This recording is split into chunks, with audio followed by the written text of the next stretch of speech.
Hey guys, this is Hector coming to you from Corpus Christi, Texas. Today's day one of our miracle morning. Gonna basically take you through a little bit of something that I do every day that's really helped me to improve myself personally, professionally, and has helped me to help others as well. But before I get started into the miracle morning, I want to kind of tell you a little bit about myself, a little bit about my story, and kind of like who I am and kind of why I'm doing this. So contrary to what most people believe, I haven't always been, in the greatest shape of my life. I've never been an athletic person.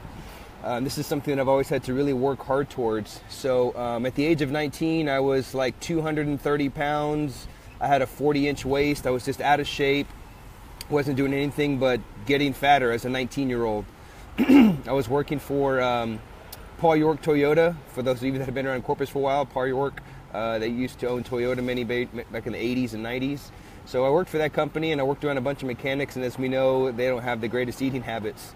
But I came across Brazilian Jiu-Jitsu through a friend of mine.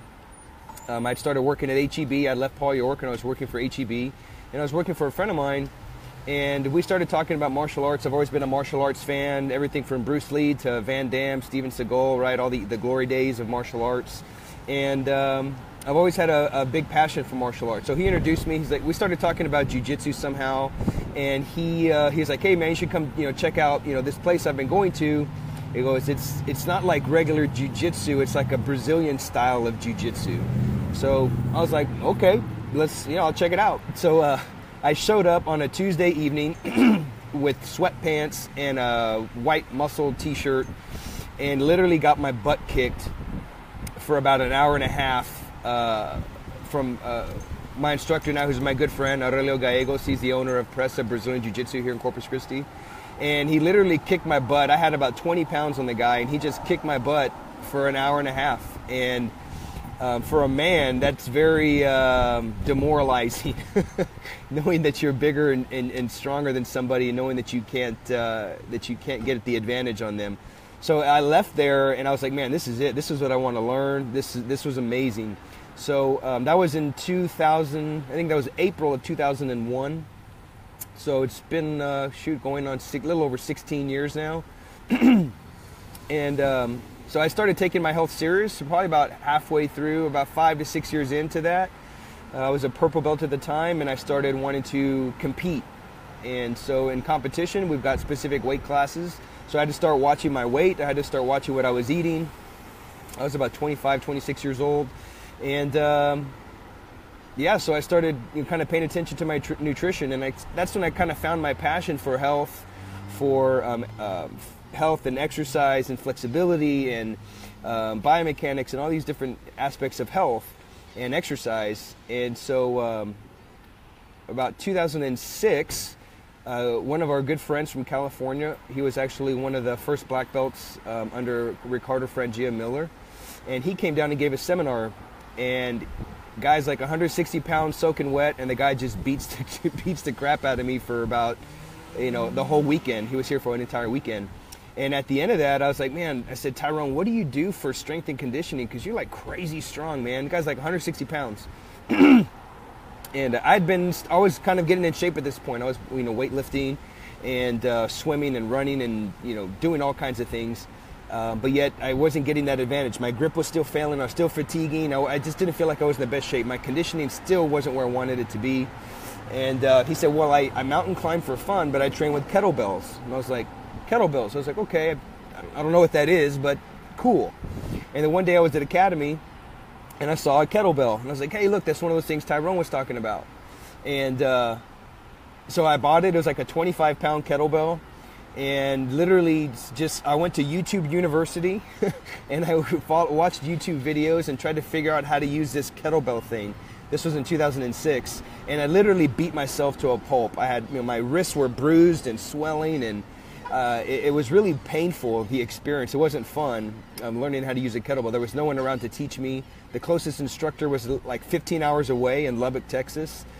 Yeah, so, but one thing that was happening is I was getting leaner, my grip was improving, my conditioning was improving, I was getting stronger between rounds, my flexibility, I was maintaining my flexibility, which I was a yoga teacher at the time, so it was cool is I increased my flexibility without having to stretch.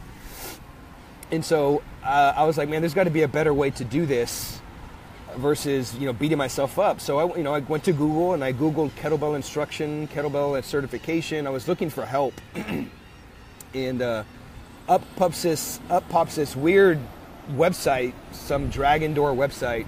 It looked really sketchy. It just looked really sketchy, really infomercially. And there was this half-naked Russian guy holding a kettlebell on the website page. And I was like, I'm not going to spend $1,600 for some kind of certification. And it just looked sketchy. So I went on, continued my thing, doing my YouTube University. And again, wrists were swelling up. I would stop for like months at a time. So this happened like off and on over the course of a year. And then I went to the World Championships in 2007 as a purple belt. And I went to this place called Budo Videos. Back then, Budo Videos is probably the largest place where you can get martial arts DVDs and exercise equipment. But back then it was real small. So we actually went to that location. It was like 1,000 square foot facility. And I was looking at a bookshelf, and I was looking at all these different jiu-jitsu books, and there was one book there that said kettlebell on it. And I was like, hey, look, there's a book about kettlebells. Cool. So I bought it. It came with a DVD, and I came home and just kind of put it in the closet, never really read it or watched the DVD, because continued just trying to do my thing and kind of like I knew better, right? And so I went back to that, again, Googled kettlebell certification, Googled kettlebell instruction, and up pops that Dragon Door website again. But this time they tweaked it and it looked more professional, but it still had this half-naked Russian guy on the cover of the website. I said, man, that guy looks familiar. Half-naked Russian guy, that guy looks familiar. So I was cleaning out my closet one day, and I come across the kettlebell book that I bought in 2007. So now we're like 2008, 2009. And so it has this half-naked Russian guy on it, and it's Pavel Satsulin. He's the Russian that brought kettlebells to the United States in 1998. And I was like, oh man, that's the guy from the website. So I started reading the book, and I started watching the DVD, and I was like, oh my gosh, this is it. This is the holy grail of learning how to use kettlebells. And so sure enough, I just immersed myself in wanting to master this tool, because for just something so simple as a kettlebell, which, most people say, oh, it's just a training tool. I believe it's more than just a training tool. It is something that can not only simplify your life, but it can make you stronger in every area possible without robbing you of flexibility, conditioning, etc. So I'm not here to sell kettlebell training. I just want to talk to you about, kind of my story. But yeah, and so I immersed myself in kettlebell training. I went to eventually become certified through Pavel, what was RKC at the time. Now it's Strong First. And to this day, I'm very blessed to actually be a part of the leadership team of Strong First. I now, work for Pavel in Strong First, and I, help teach and spread his vision of strength, conditioning through the kettlebell, through body weight, and through barbell. And so I opened up my facility in 2011. Hardstyle kettlebells and jiu-jitsu, and we were the first ever kettlebell and jiu-jitsu school in Texas, and as far as I know, anywhere else. And so my purpose, I realized my purpose. So most of us don't understand what our purpose is in life, and we just kind of go through life day by day and just kind of taking each day one day at a time. And so my purpose in this world is to create a stronger, happier, and healthier human race. And I know that's why God put me on this earth. And to change people's lives and to teach them that it's not, strength is not just reps and sets, right? And fat loss and things like that. Strength, when one of our master instructors, Mark Rifkin, says that strength is not a number, strength is an attitude. Right? So having an attitude of strength has a greater purpose. Strength is more than just lifting weights. Strength is more than just reps and sets and kettlebells and things like that. It's how we carry ourselves. Strength is strength of character, strength of integrity, strength of just so many other characteristics, right? So I've been struggling with certain areas in my life and how I can improve myself. So Jim Rohn actually said, success is not something that you pursue. Whether that's financial success, success in health, success in relationships, in your spirituality, success is not something that you chase or that you pursue. Success is something that is attracted. You attract success by the person that you become. So we have to become an attractive person. Now, when I say an attractive person, I don't mean like aesthetics. I'm not talking about, looking good. It's surrounding yourself with the right people. So we're the average of the 5 people that we spend the most time with. So if we're wondering why we're struggling in life, why we're struggling with health, we have to look at our sphere of influence. Who are we surrounding ourselves with? Because those are the people that are going to influence us to do the things that we do. And that will be the person that we become. And then we're going to attract specific things by the people that we surround ourselves with. So, the 5 people that we spend the most time with will walk like them, will talk like them, will act like them, will be as healthy as they will be, will actually even make as much money as them. Jim Rohn said that if I asked your 5 closest friends how much they made, I can figure out within, a few $1,000s of what your income is, right? So if we took that towards health and say, if I looked at your 5 closest friends to see how healthy they were, it doesn't mean looking good and having a 6-pack, but just being healthy and moving better. If I took those 5 closest friends, I could, without looking at you and without knowing you, I could know what your current health status is, right? So it kind of applies towards health. So I started doing something about a year ago, a little like a year and a half ago, and it's called the Miracle Morning. And I came across this through my business coach. I too have a coach that I hire that helps me structure my business and structure my life. So this is something that they highly recommended to me, and this is something I'm going to be covering every day. It's by Hal Elrod.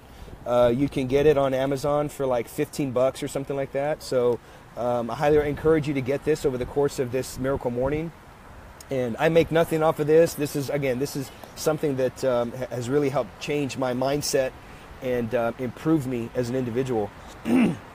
So what the Miracle Morning is so like Hal Elrod, he was like a really successful person in direct sales. And basically he had a tragedy, life came crashing down, and literally he died for a period of time, and they ended up reviving him. But he's got a really interesting story, which he covers in the book. But he starts to develop this like ritual, this thing that he did every morning to kind of get him back on his feet, because he was literally like bedridden. The guy died. And so he began to do this specific thing every single day, and later to become what we know now as the Miracle Morning. So what he did was he went over this thing. He created this acronym called Life Savers. So SAVERS is an acronym.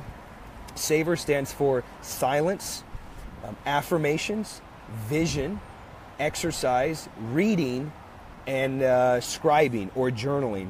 So what he did was he spent time in each one of these areas. Silence, so purposeful silence. So purposeful silence will be something like prayer or meditation. So something purposeful, not just kind of sitting silently and staring at a wall. So you're purposely going through, whatever spiritual background you have, silence, purposeful silence, okay, whether through prayer or meditation. And then affirmations, okay, affirming specific things in your life, and confirming for specific things in your life, and saying them out loud and reading them every single day.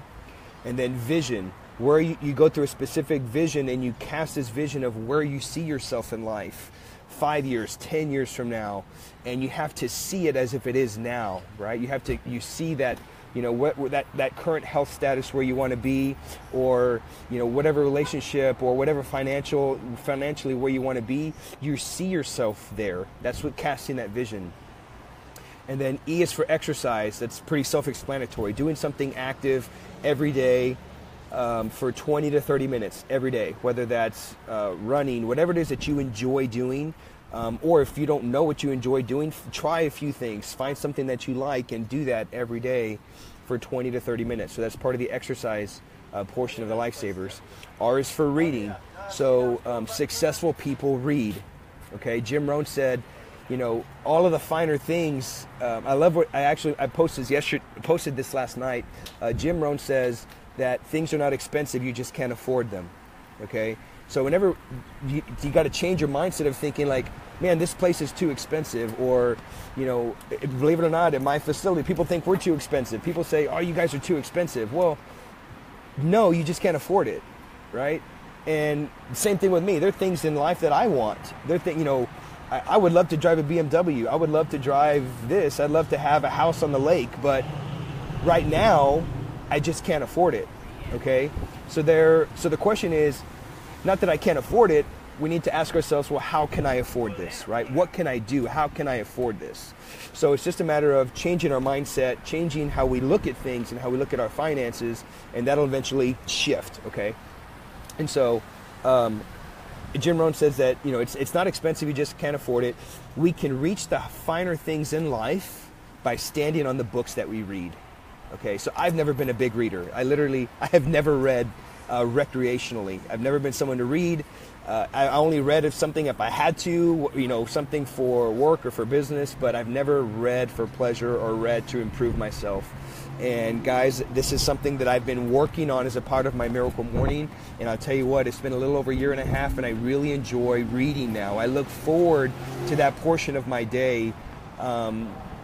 It's completely changed my life. It's completely changed how I see things now and my mindset. So reading is one of the last portions of the Miracle Morning, and then the last one is scribing or journaling. And so a journal is basically writing down your thoughts. This can be any kind of journal that you want. It can be something that you do every day, like what was your day like? What was successful about your day? What wasn't successful about your day? How can you improve? It can be a personal journal. It can be a nutrition journal. It can be an exercise journal. It could be any journal that you want, literally. So those are the lifesavers, and that's something that I'm going to be covering each day as a part of our Miracle Morning. So that's pretty much all I've got for you guys today. Just want to kind of give you a brief introduction of what the Miracle Morning is. This is something put together by Hal Elrod. By no means did I create this. It's just something that I've been practicing and that I would like to share with you guys of what I've been doing. And hopefully this helps you and maybe inspires you to do this. But I highly recommend you get the Miracle Morning. Get the physical book. That way you can write in it. You can make notes and dog ear a lot of the pages. And like again, you can get it on Amazon, $15 or so. And I wanted to share with you one of the books that I'm reading currently that's really helping me with my leadership skills. Is this book called Extreme Ownership: How U.S. Navy SEALs Lead and Win. So this book was written by two highly decorated U.S. Navy SEALs that spent a lot of time in Iraq, and their SEAL team to this day is the most highly decorated U.S. Navy SEAL team in the history of our war in Iraq. And so what they did was they wrote a book they took their leadership experiences from the SEAL teams and they applied it to business and leadership. And it's been great. I'm probably about, I'm almost done. I've got maybe like less than 100 pages left and I'm done with this one. But it's a great book. I'm really enjoying it. So find a book that you like and, dedicate to reading that book, 20 minutes a day. You don't have to read a whole lot. It could be maybe a chapter. Start with a chapter, then go to 2 chapters a day, and then 3 chapters, and work your way to 100 pages, and then it'll just organically grow. But one thing, again, I didn't naturally shift to reading. So what I did to kind of get me started was I started with audiobooks. So I'd get audiobooks from Amazon, and I just listened to them. That was the easiest, fastest way that I was able to start reading books. And then I would read a physical book, like literally I would read literally 2 pages of a physical book of the same book that I was currently reading. And then from there, over the last year and a half, it's something that I really enjoy doing, and it's really helped improve me as an individual and my mindset. So this is something I'm going to be covering every day. Today's day 1, Miracle Morning. Get your book. I'll provide another link, but I put a link to Amazon in the previous post. I'll put that in this post again as well. So that's all I got for you guys. If you have any questions, if you have any comments, leave something in the comment section below, and I'll see you guys tomorrow morning. Have a great day. Bye.